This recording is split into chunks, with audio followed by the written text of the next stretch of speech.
When people talk about colonization, they often focus on land, labor, and resources. But there was another form of extraction quieter, but just as damaging. Africa's history itself was taken. Not borrowed, not preserved, but removed and converted into wealth. This is the story of how African artifacts became one of the most profitable legacies of empire.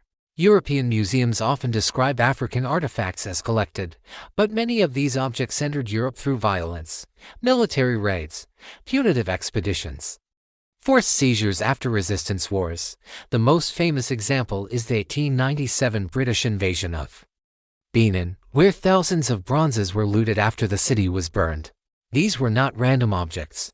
They were royal records, spiritual symbols, and historical archives stripped from their context. Once removed from Africa, these artifacts entered a new system, the global art market. Objects that once served ritual, governance, or memory were rebranded as primitive art. Museums gained prestige, collectors gained assets, auction houses gained profit. Some pieces now sell for millions of dollars, yet the societies that created them received nothing: no royalties, no compensation, no access. The loss of artifacts wasn't just symbolic. It was economic. Cultural heritage drives tourism, education, national identity, and local creative industries. When artifacts are removed, so is long-term revenue. Instead of tourists traveling to Benin, Ethiopia, or Mali, they visit London, Paris, and Berlin. Africa lost not only its past but future economic opportunity to justify holding these artifacts.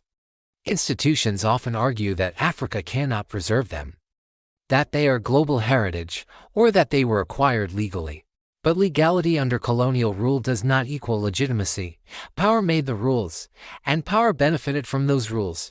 Preservation became a narrative, not a neutral act. In recent years, African states and scholars have intensified calls for repatriation. Some museums have returned limited items, others resist, citing ownership, bureaucracy, or fear of setting a precedent. But this debate isn't about the past. It is about who controls history, value, and cultural authority today. When a people are separated from their artifacts, they are separated from their narrative. History becomes something you visit abroad instead of something you inherit. Repatriation is not revenge, it is restoration. Africa's artifacts were never just art. They were memory. They were identity. They were economic power. Until they return, the story of colonization remains unfinished. If this changed how you see museums and history, subscribe. We uncover the African past beyond the display case.